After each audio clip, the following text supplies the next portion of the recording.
નમસ્કાર, જય હિન્દ. હું છું ગૌરી દેસાઈ. 12 ઓક્ટોબરે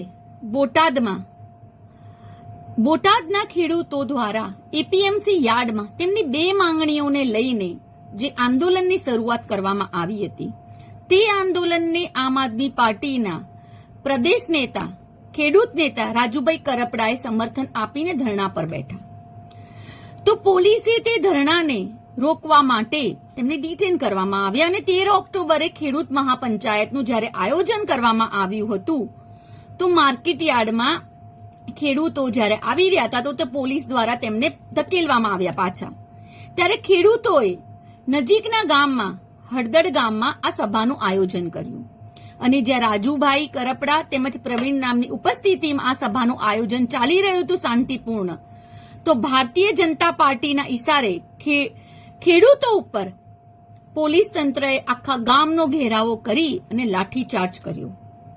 બર્બર રીતે તેમની પર જે અત્યાચાર કરવામાં આવ્યો છે, ગામમાં આંસુ ગોળા ફેંકવામાં આવ્યા છે, ઘરમાં ઘૂસી ઘૂસીને ખેડૂતોને પકડી અને તેમના ઉપર જે ખોટા કેસો કરવામાં આવ્યા છે, તો આમ આદમી પાર્ટી ખેડૂત હક માટે, ખેડૂત પર જે જુલમ કરવામાં આવ્યો છે, ખેડૂતોને જે નિર્દય રીતે મારવામાં આવ્યું છે, ખેડૂતોની જે માંગણી આ બહેરી મૂંગી સરકારે સાંભળી નથી, તો તેના વિરોધમાં આમ આદમી પાર્ટીના પ્રદેશ નેતૃત્વ આવનારી 16મી તારીખે એટલે ગુરુવારે સવારે 11 કલાકે આમ આદમી પાર્ટીના પ્રદેશ કાર્યાલય આશ્રમ રોડ ઉપર પ્રદેશ નેતૃત્વ ઈસુદાનભાઈ ગઢવી, મનોજભાઈ સોરઠિયા, પ્રવીણ રામજી, રાજુભાઈ કરપડા તેમજ પ્રદેશ નેતાઓ અનશન પર બેસે. ખેડૂતોના હિત માટે, ખેડૂતોના ઉપર થયેલા દરેક કેસો આ સરકાર પાછી લે તેમજ સરકાર